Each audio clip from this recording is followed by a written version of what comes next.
Você estava vindo desde o tempo dela. Nós subiríamos. Sabe, o que podemos fazer antes de sentar é pegar a pizza e sentar. Assim não precisamos voltar de novo. Então, por que vocês não fazem isso, ok? A mesquita preparou pizza para todos. Peguem a pizza e sentem-se para começarmos a sessão. Uau, começando com o melhor. Vai lá. Isso, pode ir, pode ir. Claro, seja bem-vindo. Vocês podem tirar fotos e gravar vídeos durante a apresentação, inclusive lá embaixo. Durante a oração, coloque no silencioso ou vibrar. E aí vocês podem documentar, sabe, como a gente ora, até o sermão e tudo mais. Vocês podem fazer isso sim. Então vamos, pegamos a pizza e sentamos depois, ok? Se puderem começar pela frente, será melhor. Ah, não? Espera, então todos vocês esperam? Ok, entendi.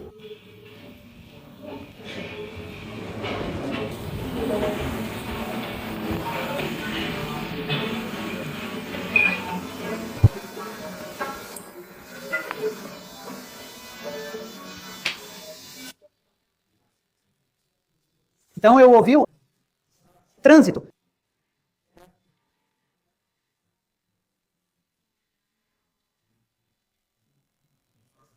Vocês estão fazendo aula específica? Que aula vocês estão fazendo para que eu possa personalizar minha palestra? Desculpa, vocês estão tendo aula sobre o Islã? Vocês já acabaram o capítulo do Islã? Tem umas 20 religiões diferentes. Eu tenho tipo 20 ou... Levante-se. Tenho certeza. Ok, começo em nome de Deus, o mais benevolente e o mais misericordioso, e cumprimento todos vocês com a saudação islâmica de paz. Essa é a saudação que os muçulmanos trocam ao se encontrar. Então, sabe, é um dia incrível quando você entra em qualquer lugar e eles te oferecem comida logo de cara, certo? Depois eles começam a apresentação.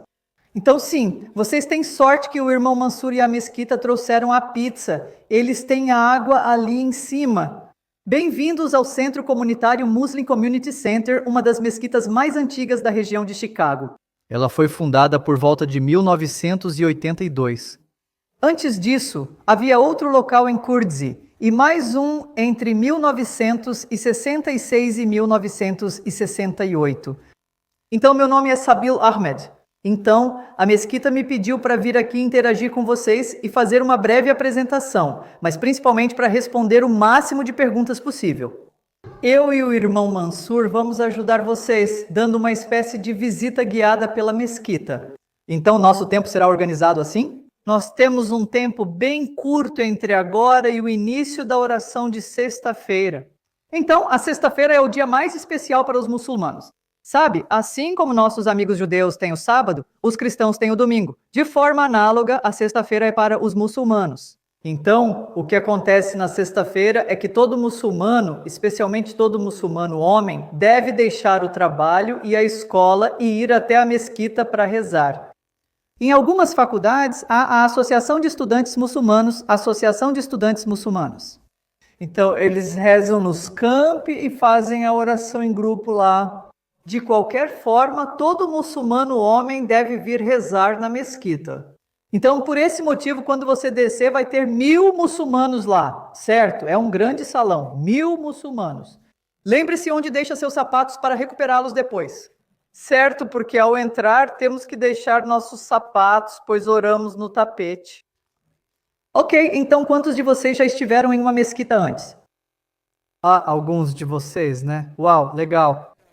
Então eu estava conversando com esses dois cavalheiros aqui e eles disseram que todos vocês estão fazendo aulas de religiões do mundo e estudaram 15 diferentes crenças e também passaram pelo capítulo sobre o Islã. Então é justo eu fazer algumas perguntas para vocês, certo? Não, sim, tudo bem. Então aqui vai minha primeira pergunta. Depois da minha pergunta, quero que vocês façam perguntas também. Tudo bem. Então, aqui vai minha primeira e mais fácil de todas as perguntas. O que vocês acham que são os 5 pilares do Islã? Essa é a mais fácil de todas. Sem ChatGPT, ok? Manda ver. Não façam nosso professor passar vergonha. Levantem a mão. Comecem pelo primeiro, a segunda pessoa pega o segundo pilar e assim sucessivamente. Vamos lá. Não o faça passar vergonha, certo? Pode prosseguir. O livro aborda os 5 pilares? Sim. E fale sobre o primeiro. Tudo bem? Viu? Essa é a vantagem de sentar na frente.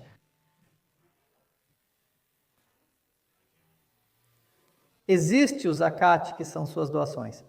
Sim. Ok, então zakat significa que você doa uma certa parte dos seus bens guardados para as pessoas necessitadas. Então é cerca de 2,5%. Você calcula para o ano inteiro e os bens que você possui. Depois você doa essa parte para as pessoas menos favorecidas. Ok, então essa é uma. Faltam mais 4. Vai lá, isso.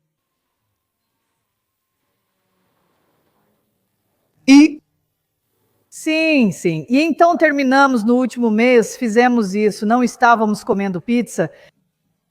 Ramadã, sim. Então, Shahada significa que você recita o testemunho de fé. Que eu testemunho que não há outro Deus além do único Deus, Alá. E eu testemunho que Maomé é o mensageiro. Recitamos isso várias vezes ao dia, especialmente na oração. E essa é a recitação que a pessoa faz assim que ela... Você sabe, só imagine se alguém liga para a nossa mesquita e diz, sabe, eu tenho aprendido sobre o Islã. Eu li o Alcorão. Acho que o Islã é para mim. Eu me conectei com essa fé. Como eu faço agora para me converter ao Islã? Nós trazemos a pessoa aqui para a mesquita e pedimos para ela recitar a Shahada, o testemunho de fé. É assim que uma pessoa se converte ao Islã. Depois, oramos essa quantidade de vezes por dia. Quantas? 5 vezes, certo? Então essa oração que vamos fazer agora seria a segunda oração. A primeira que fazemos. Quando você acha que acordamos para fazer a primeira? Quando? Tem que ser antes do nascer do sol. Então, pouco antes do nascer do sol, termina o período para a primeira oração. Por exemplo, hoje eu acordei por volta das 5h30 da manhã, enquanto todos vocês estavam sonhando e dormindo, certo? Então, nós acordamos nesse horário. Entre o amanhecer e o nascer do sol é o primeiro período para a primeira oração. Depois, o início da tarde é o segundo. O final da tarde é o terceiro.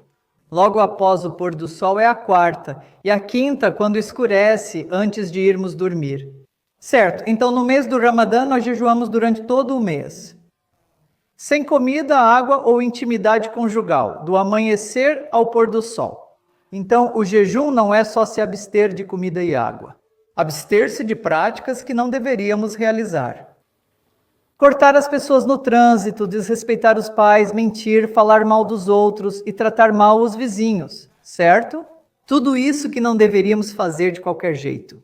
Mas devemos estar tão conscientes para evitá-las no mês do Ramadã que deveríamos evitá-las pelo resto do ano. E devemos cultivar todas as coisas boas que deveríamos fazer. Praticar caridade, respeitar os pais e ser o melhor ser humano e vizinho, para que isso faça parte de nós para sempre. Então, esse é o jejum. E o último pilar importante seria a peregrinação.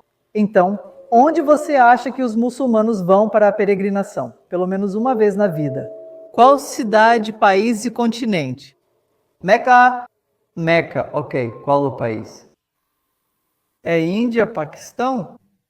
Canadá?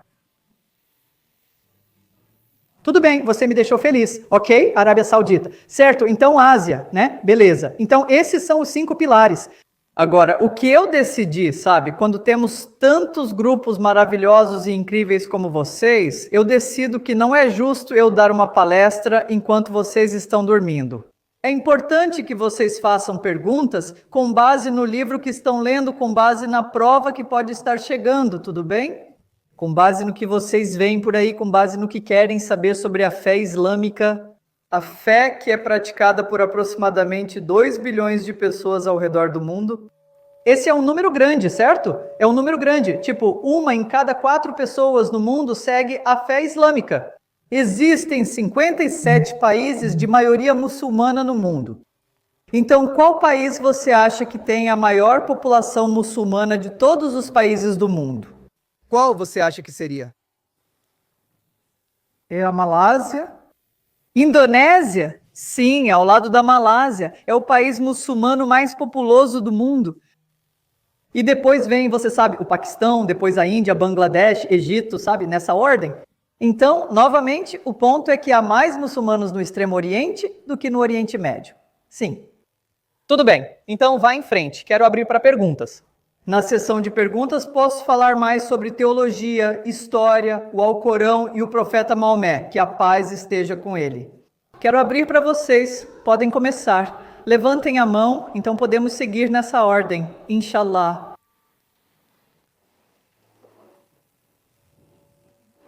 Sim, Senhor. Quais são as principais diferenças entre o Islã, o cristianismo e o judaísmo?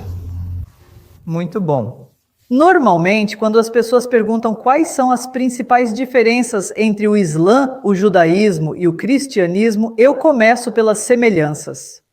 O Islã veio para unir as pessoas sob a adoração de um só Deus e buscar o melhor ser humano. Primeiro, algumas semelhanças, depois, passo rápido pelas diferenças. Então, as semelhanças entre as três religiões seriam, antes de tudo, que todas as três têm um conceito de um poder superior, a quem chamamos de Deus. Podemos definir Deus de formas diferentes, mas nós três adoramos e reconhecemos um poder superior que criou o universo. E a segunda semelhança importante é que acreditamos no conceito de profetas e mensageiros. Na verdade, você vai se surpreender ao descobrir, e aqui vai uma pergunta de quiz especialmente para você. De todos os profetas em que o Islã, o judaísmo e o cristianismo acreditam, no Alcorão, qual profeta você acha que é mencionado mais vezes pelo nome no Alcorão? Quem? Jesus. Abraão. Jesus é citado 25 vezes e Abraão 69 vezes. Maomé, que a paz esteja com ele, é citado 5 vezes. E Moisés é a resposta correta. Foi um palpite? Não, você sabia. Ok, maravilhoso. Estou impressionado. Estou surpreso.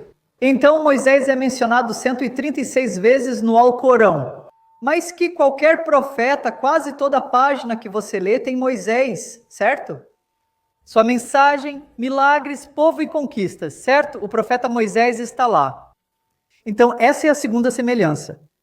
Apesar dessa semelhança, nós, muçulmanos, respeitamos e honramos até os profetas das escrituras judaicas e da Bíblia, a ponto de nomearmos nossos filhos em homenagem aos profetas do Antigo Testamento. Tenho 2 filhos, o mais velho, Ibrahim, tem 16 anos, nome dado em homenagem a Abraão. Honra e respeito ao profeta do Antigo Testamento. O mais novo tem cerca de 11 anos, o nome dele é Yusuf. Quem corresponde a Yusuf no Antigo Testamento? José, certo? Respeito, honra, amor e admiração, certo? A segunda e terceira semelhança seriam os mandamentos. Os mandamentos do Antigo Testamento também aparecem de forma semelhante no Alcorão. Mais uma pergunta de quiz para ver se estão atentos. Quantos mandamentos existem no Antigo Testamento? E não me diga 10, ok. Por favor, continue. Qual é o número total de mandamentos no Antigo Testamento? Existe um número específico, 603. 13. 613. Isso, 613. Quase todos estão no Alcorão, especialmente os 10, ele é bom, né? Pega o microfone aí, cara. Vou comer minha pizza. Isso é bom, estou impressionado. Então, 613 mandamentos. Dos 613 mandamentos, o maior, o mais importante, certo? O principal são os 10 mandamentos que estão no Alcorão. Não tome outro Deus além de mim. Está no Alcorão, capítulo 112. Diga, ele é Allah. Único, absoluto e eterno. Todos precisam dele. Os mandamentos como ser bom com vizinhos, não mentir, não enganar e honrar os pais estão todos no Alcorão. Então essa é a terceira semelhança. A quarta semelhança que podemos citar seria sobre Jesus e Maria, como nós a respeitamos no Alcorão e no Islã. Eu sei que o povo judeu não concorda com o que os cristãos e muçulmanos acreditam sobre Jesus e Maria. Mas Jesus é um desses profetas. Ele está entre os 5 profetas mais respeitados no Alcorão. Uau, vocês têm milhares. De milhares, vocês têm 313 destes, 5 são principais, incluindo Jesus. Junto com Noé, junto com Abraão, junto com Moisés e então Jesus, certo? Então Jesus é mencionado seus milagres, ressuscitando pessoas dos mortos, ele falando quando era um bebê. Então tudo isso está no Alcorão. Então respeito por Jesus e sua mãe Maria. E a última semelhança importante que eu diria entre as 3 religiões seria o conceito de vida após a morte. Dissemos que esta vida não é a única vida. De acordo com o Islã, a humanidade será trazida de volta à vida. Haverá um dia de ressurreição e julgamento conforme vivermos esta vida. Ok, voltando rapidamente às diferenças. Então, diferente do cristianismo, o que o Islã diz é que Deus é um em um. Então, o Islã não concorda nem acredita no conceito de um Deus trino. Ok, essa é uma diferença entre nós. Mesmo quando se trata do judaísmo, o que dizemos é que o conceito de Deus no Islã é o conceito mais monoteísta de qualquer fé em todo o mundo. Por que eu digo isso? Nós dizemos que Deus é um e Deus é o Criador. Deus é independente, Deus não se cansa, Deus não dorme, Deus não precisa comer pizza ou respirar oxigênio. Ele é a entidade mais monoteísta em comparação com qualquer outra fé. Comparado ao judaísmo, o que eles fizeram foi mencionar sobre Deus que Deus descansou no 7º dia. E no livro do Êxodo diz que Deus se refrescou. Afirmamos que Deus não precisa disso, pois ele não se cansa. Ele está sempre alerta e poderoso, com todos os atributos perfeitos. Então essa é uma diferença. A segunda diferença seria que o Islã, nós dizemos, veio como uma fé universal para toda a humanidade. Os mandamentos e o Antigo Testamento, com suas regras do que pode ou não, são exclusivos para o povo judeu. Tudo bem? A terceira diferença importante é que consideramos Jesus apenas como um profeta. Não como Deus, não como filho de Deus, não como divino, não como parte de uma trindade ou parte da trindade. Nós dizemos que Jesus era apenas um profeta. Ele foi um profeta em uma das cadeias da profecia. Começando por Adão, depois Noé, Moisés, Ismael, Isaque, Davi, Salomão, Jesus e Maomé. Que a paz esteja com eles. Então Jesus é considerado apenas um profeta. A quarta diferença importante é que consideramos Maomé, que a paz esteja com ele, como um profeta e como o último profeta, e o judaísmo e o cristianismo discordam disso. A quinta diferença importante é que não consideramos a Bíblia como a palavra de Deus. Vemos o Alcorão como a palavra de Deus. No entanto, o que dizemos é que Deus deu revelação àqueles profetas anteriores. Vestígios dessa revelação podem estar na Bíblia atual. Também afirmamos que a Bíblia atual não reflete 100% a revelação dada aos profetas anteriores. Significa que ela foi alterada, revisada e algumas partes foram perdidas. Então Deus deu a revelação final, o Alcorão, e assumiu o compromisso de proteger o Alcorão. O Alcorão atual é exatamente o mesmo que foi dado ao profeta Muhammad, que a paz esteja com ele. E a última diferença importante que eu diria é que, mais 2, certo? Nós não dizemos que Jesus morreu na cruz. Na verdade, há um versículo no Alcorão, capítulo 4, versículo 157, que diz que Jesus não morreu na cruz. Deus elevou Jesus a si mesmo, certo? Isso é importante. E a última diferença importante é que a salvação no Islã não depende da crucificação de Jesus ou do derramamento de sangue de qualquer pessoa, de qualquer animal. A salvação no Islã é responsabilidade pessoal, significa que você arca com o que faz. Se você passar do limite de velocidade, a multa é sua, não do seu amigo, pai ou vizinho. Então, essas são as 6 semelhanças e as 7 diferenças entre o Islã, o judaísmo e o cristianismo. Claro, bem-vindo. E se vocês tiverem algum acompanhamento, podem fazer também. Mas vamos para outra pergunta. Pode falar. Se eu estivesse em uma igreja, teria muitas perguntas. Acredite. Fiquem à vontade. Shala, sim. Isso aqui é tipo um lugar comum de conversa, como fora do Alcorão. Como vocês têm uma comunidade tão grande aqui, vocês têm crianças, guru, mushum, muita coisa acontecendo. Claro, claro. Então, nós dizemos que isto é uma mesquita. Significa que a área principal da mesquita fica no andar de baixo e vocês vão até lá muito em breve. Mas todo esse complexo, todo o prédio, tem muitas áreas e cada área funciona como um serviço dinâmico. Por exemplo, esta sala aqui, se você vier no domingo, nós temos uma escola dominical. E esta é como a sala dos jovens para a escola dominical. O refeitório é para a escola dominical e a sala de oração é para as crianças, certo? E então, por todo o caminho, enquanto você subia aqui, você tem salas de aula à direita, daquele lado e deste lado aqui. Temos uma sala de informática com as aulas de computação. E nós temos no andar de baixo, uma sala onde as crianças vêm de manhã durante a semana para memorizar todo o Alcorão. Depois temos a escola noturna. Depois temos a escola de sábado. Lá embaixo, enquanto você subia as escadas, temos a clínica de saúde gratuita. Temos campanhas de doação de sangue, de roupas, de alimentos. Então, tudo isso faz deste lugar não apenas uma mesquita, mas um centro comunitário dinâmico. Não só oferecendo serviços para a mesquita ou para os muçulmanos, mas também para toda a comunidade em geral. Sim, senhora. Você pode nos contar um pouco sobre a prática e a teologia de separar homens e mulheres? Claro. Serviços religiosos. Sim. Então, por que homens e mulheres são separados? Por que a segregação entre homens e mulheres, principalmente durante orações ou serviços religiosos? Bem, antes de tudo, o Alcorão diz no capítulo 33, versículo 21, que devemos seguir o exemplo do profeta Muhammad, que a paz esteja com ele.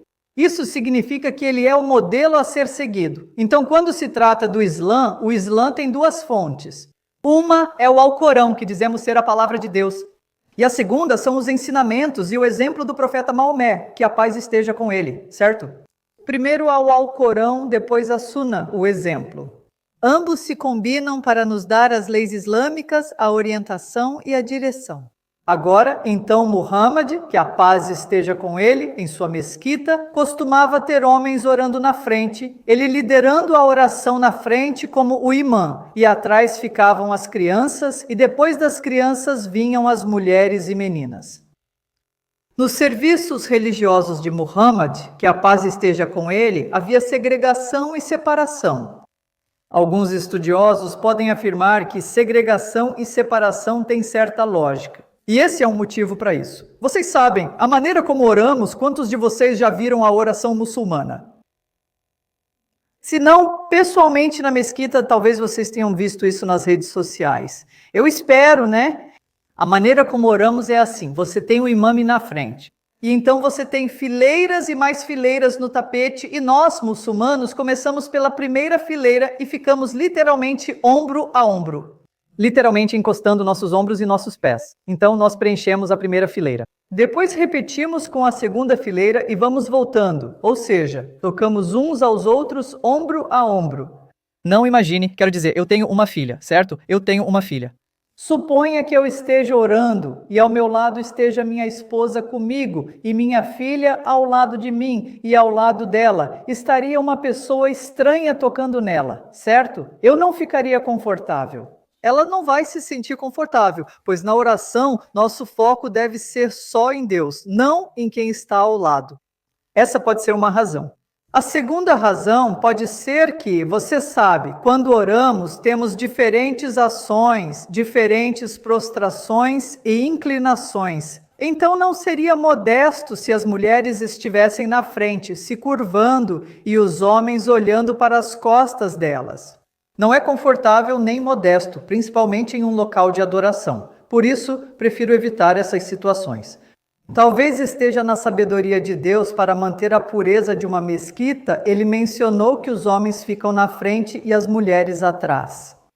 Como não há área nos fundos nesta mesquita devido ao grande número de homens, criamos um mezanino especial acima para que as mulheres possam orar em um espaço separado.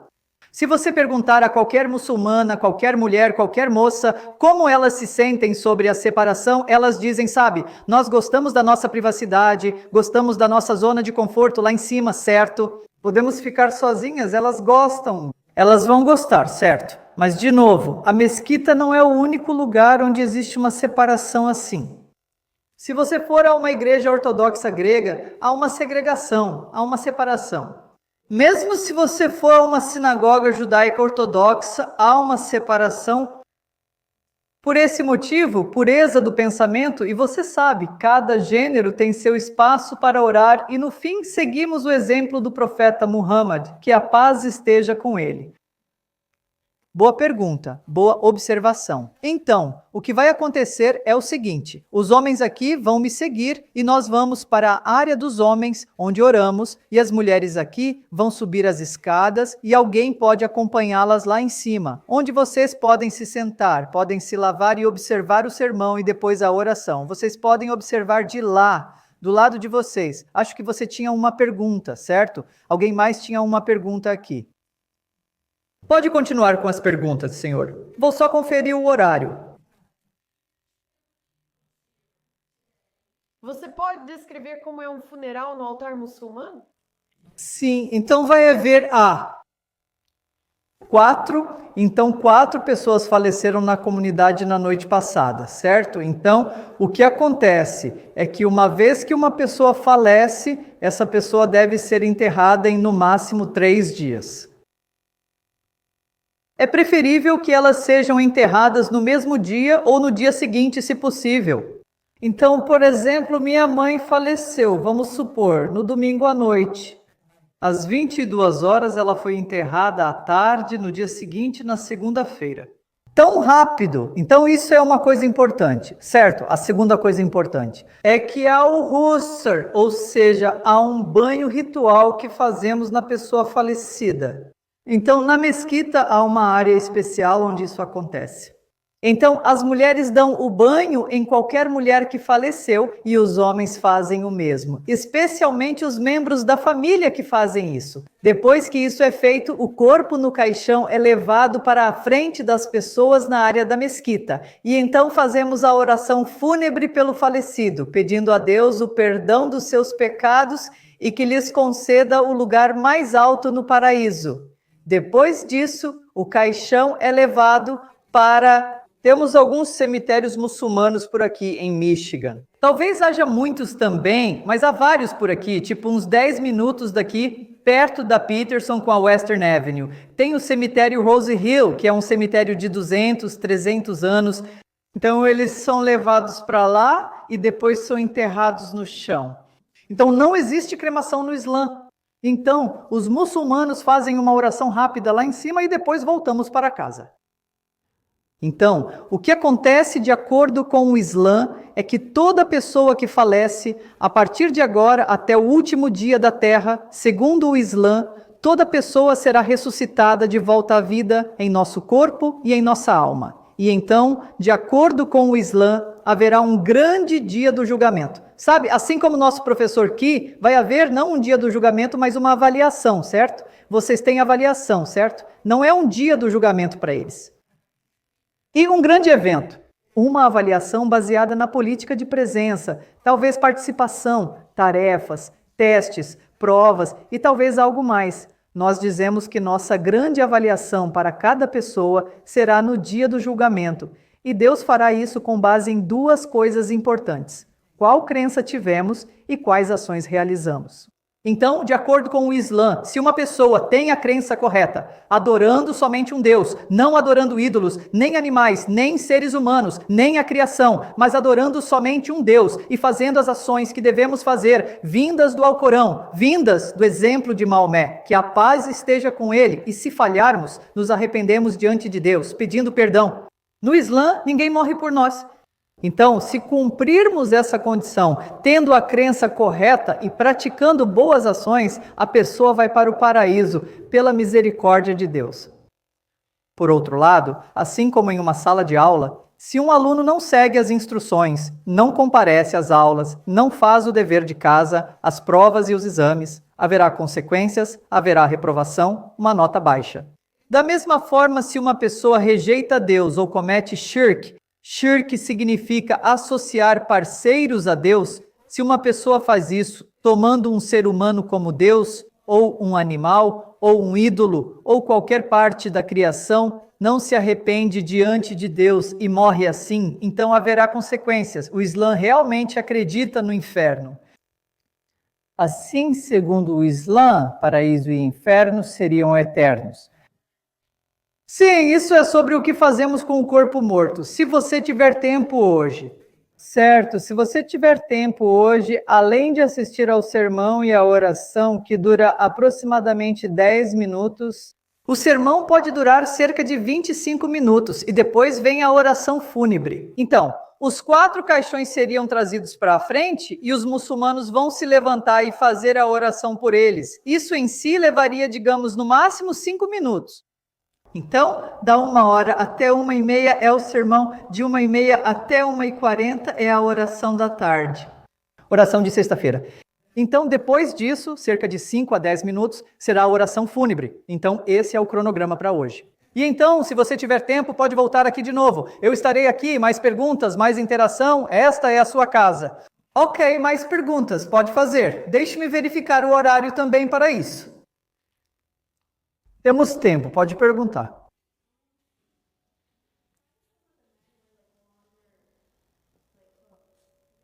Ok, porque alguns homens usam roupas mais longas em alguns lugares assim, em algum lugar algo diferente, porque o Islã veio para acomodar todas as culturas, todas as nacionalidades, certo? Todos os povos ao redor do mundo. Então pode ser que algumas culturas usem roupas mais longas, como por exemplo, se você já viu algumas pessoas na Arábia Saudita, Iraque, Irã, certo? Eles usam roupas mais longas, chamadas de taub ou juba. Algumas pessoas na Índia e no Paquistão podem ter outro estilo. Na Turquia, se você for, que é um país muçulmano, na Indonésia, eles podem ter outra vestimenta.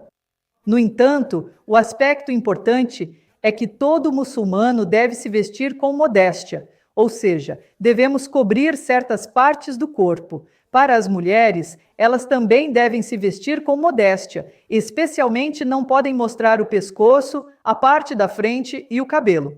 Os homens também devem se vestir com modéstia, ou seja, não posso usar roupas apertadas, transparentes ou do gênero oposto. Então, a modéstia é para ambos os gêneros. Por esse motivo, algumas pessoas usam as roupas longas que você vê.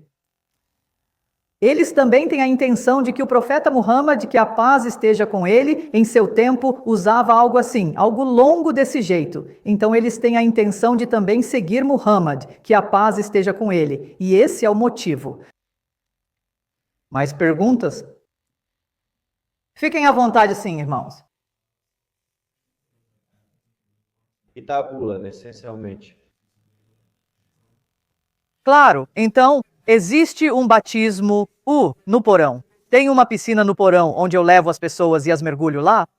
Nós não temos batismo, certo? Então, se uma pessoa, você sabe, como eu dei o exemplo, se alguém disser, quero me converter ao Islã, por escolha própria, temos, por exemplo, amanhã vai vir uma pessoa, a família dela me ligou e disse, ok, Dr. Sabiel, estou pronto para me converter ao Islã, quando posso ir? Então eu marquei um horário para ele, hoje ou amanhã vou ver, ele vai vir à mesquita em Mort Grove. Quando ele chegar, vou sentar com ele, explicar as 6 crenças e os 5 pilares, tirar dúvidas e perguntar, ok, você está convencido de que o Islã é a fé correta? Ninguém está te forçando, certo? Ninguém está te obrigando? Se ele disser, sim, o Islã é a fé correta, por escolha própria quero me converter ao Islã. Então, para ele se converter ao Islã, vou dizer para ele, irmão Jacó, você precisa recitar o testemunho de fé. E o que eu faço é levá-lo na frente de toda a mesquita, antes de uma das 5 orações diárias, e lá estarão 500 pessoas, e essa pessoa vai recitar o testemunho de fé em árabe. É assim que se faz. Alguém aqui sabe a parte em árabe, por acaso? Não? Está no livro? Nem tenho certeza se está no livro. Não? Ok, tudo bem. Em árabe é assim que faz. Ashhadu an la ilaha illa Allah wa ashhadu anna Muhammadan Rasul Allah. A tradução é essa, certo? Eu testemunho que não há outro Deus além do único Deus, Alá. Então, Alá é o nome do Deus universal na língua árabe. Sabe, assim como diz em espanhol, certo? Em inglês você tem o Criador. Na língua aramaica, a língua de Jesus é Ilá. Em hebraico é Jeová, Elohim, Yahweh. Em árabe é Alá. Então essa é a primeira parte do testemunho de fé. Que não tomarei ser humano, objeto, animal ou ídolo algum. Só Alá é Deus verdadeiro. Vou me submeter, adorar e seguir suas orientações. Essa é a primeira parte do testemunho de fé. A segunda parte é que eu testemunho. Muhammad é o mensageiro de Deus.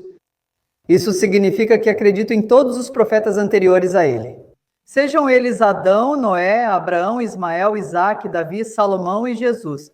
Eu concordo e acredito neles. Agora eu vou aceitar Muhammad, que a paz esteja com ele, como o último profeta e o exemplo para a minha vida. Então, quando uma pessoa recita o testemunho de fé, é assim que ela formalmente entra na fé do Islã. Então, quando isso acontecer, seja hoje à noite ou amanhã, eu darei a boa notícia para Jacó. Jacó, você está pronto para 2 boas notícias ou pelo menos uma importante? E essa boa notícia seria essa. Eu vou dizer para Jacó, sabe, Deus é o mais misericordioso. Deus é o mais justo e amoroso. E ele mencionou, através do profeta Muhammad, que a paz esteja com ele, que qualquer pessoa que se converta ao Islã, todos os pecados passados que você possa ter, todos eles serão apagados. Você vai começar com um registro limpo, uma folha em branco, sem manchas, inocente, puro e inocente, assim como um bebê recém-nascido. E então vamos designar uma pessoa, um mentor para Jacob, e vamos dar a ele um kit de boas-vindas ao Islã. E então temos aulas através desta mesquita e de muitas outras mesquitas. E ele será integrado à comunidade maior. Esse é o processo para quem deseja, por vontade própria, se converter ao Islã. Sim.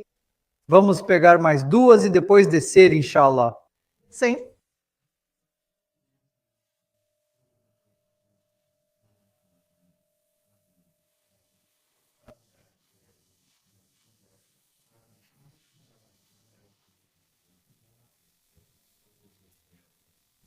Claro, nós fazemos cremação ou é só enterro? Só fazemos enterro. Não há cremação. Se você olhar historicamente e biblicamente comparando religiões, verá que nenhum profeta foi cremado. O povo deles. Todos eles foram enterrados. Nós, muçulmanos, afirmamos seguir todos os profetas e mensageiros. No culto a um só Deus, no sepultamento de seus entes queridos ou das pessoas ao seu redor. Todo profeta tinha barba. Nós, muçulmanos, temos barba. Historicamente, todos os profetas e homens eram circuncidados. Homens muçulmanos também são. Todos os profetas jejuavam no passado, como Moisés, conforme está escrito. Êxodo capítulo 24 e Deuteronômio 2, aliás, Moisés jejuou por 40 dias. Quando Moisés recebeu os 10 mandamentos e a Torá, estava em jejum. Dizemos acreditar nisso e jejuamos como ele. Jesus também jejuou. Mateus 4, 2. Todos os profetas saudavam seu povo com a paz esteja com você. Em João 20, 19 está escrito que ao entrar no aposento superior, Jesus disse aos discípulos, a paz esteja com vocês. Nós, muçulmanos, dizemos que seguimos Jesus e todos os profetas e saudamos nosso povo com a paz esteja com você. Assalamu alaikum. Certo? Então dizemos que sim, estamos seguindo suas ações e sua mensagem principal e sua adoração a um só Deus. Ok, vamos responder outra pergunta. Sim, senhora.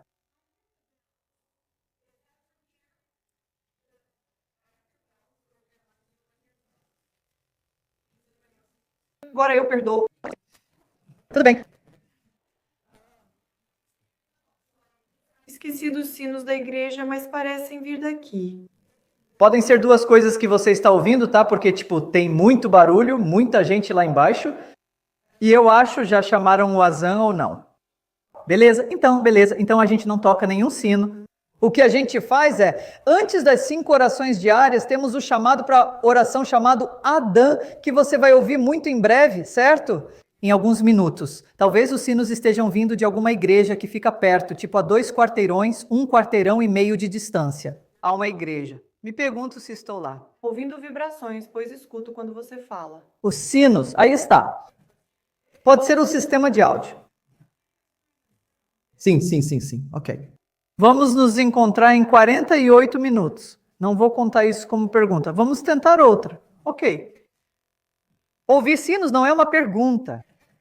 Sim, senhora. Ok, espere um pouco. Aqueles que ainda não perguntaram, deixe-me dar a chance a eles primeiro. Pode ir.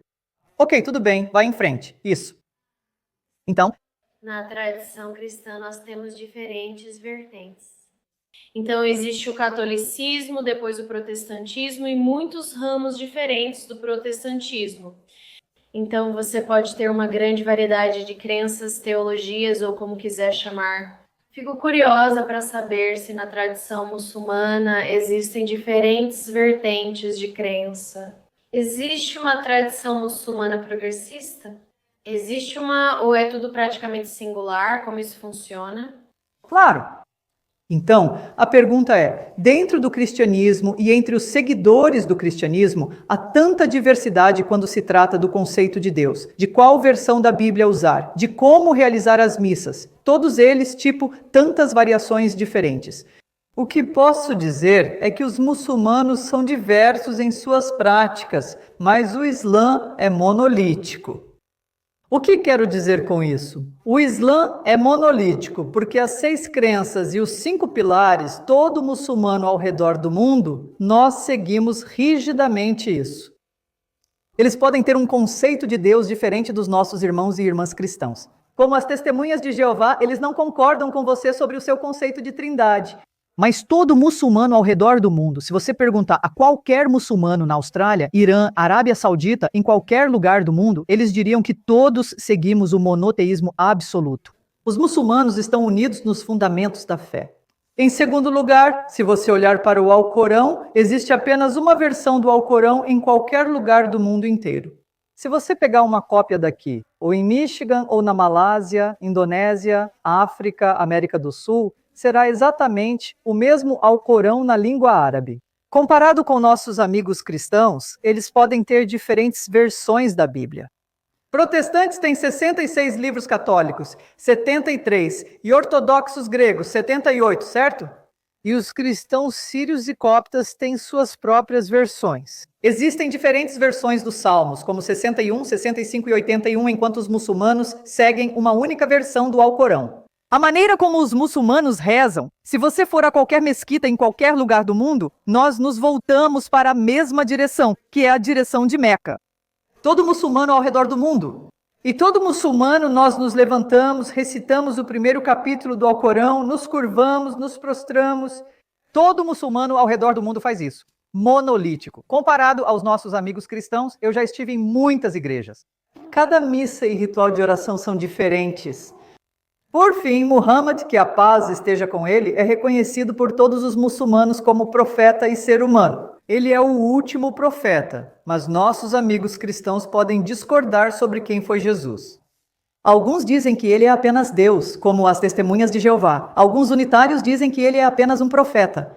E alguns dos trinitários dizem que ele é mais do que isso. Ele é o Filho de Deus e ele é o próprio Deus. Então, no final das contas, o Islã é unido em nossos fundamentos. É monolítico em sua teologia e na forma como as pessoas podem praticar.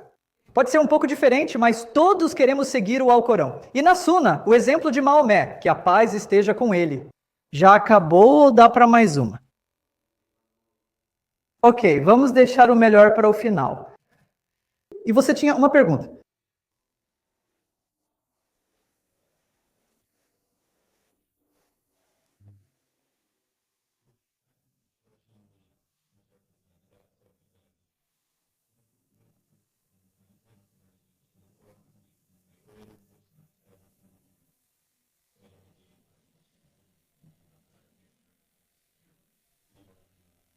A pergunta é sobre o fogo do inferno. Tanto o fogo do inferno quanto o paraíso existem? Eles são metafóricos ou literais? A resposta é que eles são literais. Sim, Porque, de acordo com o Islã, todo ser humano será ressuscitado na outra vida, tanto em corpo quanto em alma. Não só como seres espirituais, será literal. E há uma descrição minuciosa e detalhada tanto do inferno quanto do paraíso no Alcorão. E a descrição, o motivo da descrição é que o Alcorão descreve o paraíso de uma forma que nenhum olho jamais viu, sabe? Uma recompensa tão grande que Deus dará. Nenhuma mente consegue imaginar. O paraíso é descrito detalhadamente para incentivar as pessoas a praticarem boas ações e assim irem para lá. E o inferno é descrito como um lugar de punição intensa, com tantos detalhes, que ao saber disso, deveríamos tentar evitá-lo, nos tornando a melhor pessoa que pudermos ser. Então, no fim das contas, ambos são literais, não metafóricos. Sim. Tudo bem, já que precisamos descer, deixe-me encerrar esta parte da discussão e podemos continuar depois da oração com uma passagem importante do Alcorão. Isso está no capítulo 49, versículo 13, em que Deus está dizendo, dirigindo-se a toda a humanidade, Deus está dizendo: ó humanidade, eu os criei de um homem e uma mulher e os fiz em nações e tribos para que vocês se conheçam uns aos outros. Não para odiar, desprezar ou discriminar, mas para se conhecerem. Então Deus diz que a melhor pessoa entre vocês é aquela que tem boas maneiras e teme a Deus. Então eu espero e oro, sabe? Conforme vocês vão crescendo, depois se formando, seguindo para cargos altos, lembrem-se de uma coisa: no final das contas, todos nós somos humanos, fazemos parte da família humana. A melhor forma de proporcionarmos justiça neste mundo é garantir que a melhor forma de proporcionarmos paz neste mundo é fazermos justiça uns aos outros. Não importa se a pessoa tem uma fé diferente, nacionalidade diferente, raça diferente ou gênero diferente. Quando proporcionamos justiça, o resultado será a paz. E vamos esperar que Deus nos guie, que Deus nos abençoe. Muito obrigado por ter vindo. Obrigado.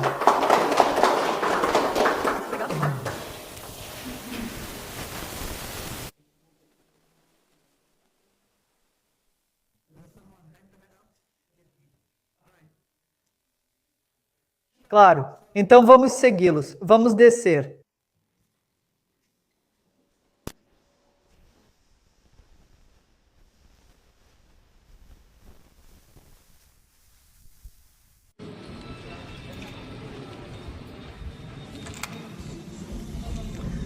Professor Keith, você vai até o topo.